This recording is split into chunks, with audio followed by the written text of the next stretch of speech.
This essay example, as well as thousands of others, is available in text format on our website for free and without registration. Simply Google Ivy Panda Free Essays.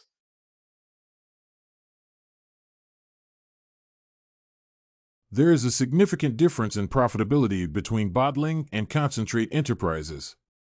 As shown in the comparative analysis by Yoffie and Kim, the annual net profits of both Pepsi and Coca-Cola bottler companies did not exceed 5% from 2000 to 2009. At the same time, concentrate sellers managed to achieve 10 to 20% for the same period. There are a number of reasons why the situation occurred.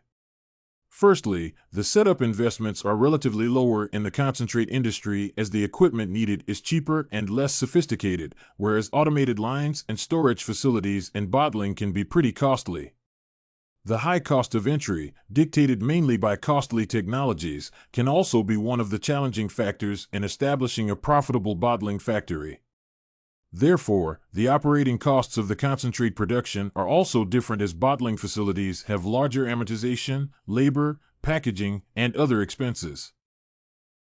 Another reason for the difference in profitability might be in cost competition among bottlers.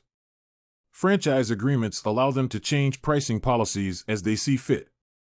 For instance, Coca-Cola and Pepsi's rivalry in the market places an additional burden on the companies, who are sometimes forced to lower the price of a final product on the shelves to stay competitive.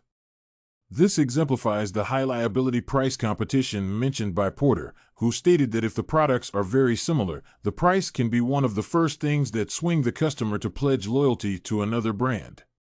The cost of such price cuts is often placed on the bottler. Although the franchisor subsidizes the marketing and advertising costs, the weight of unpopular design decisions dwells primarily on bottler companies. For example, a rebranding attempt made by the Coca-Cola Company in the 1980s meant that an innovation turned into a disaster that only dissatisfied customers. Since the bottlers are unable to drastically change the range of their products without significant investments into new equipment, they seem to have limited abilities to adapt.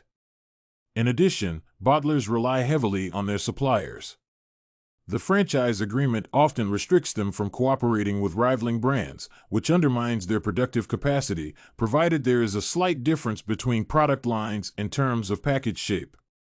For example, bottling companies bound by the franchise agreement with Coca-Cola cannot make aluminum cans for Pepsi, which deprives bottlers of a great deal of profit. There is, however, an opportunity to deal with relatively small players such as 7-Up, but it can doubtfully be considered a significant improvement. All things considered, there are several reasons for the difference in profitability between concentrate producers and bottlers. The latter has a higher price of entry, operating costs, and low adaptability. Above that, bottling companies are often bound by an agreement with only one major supplier.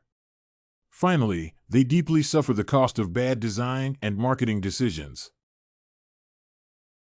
Did you like this concentrate and bottling business, the difference in profitability sample? To get more works like this one, make sure to check out the free database of academic paper examples at ivypanda.com.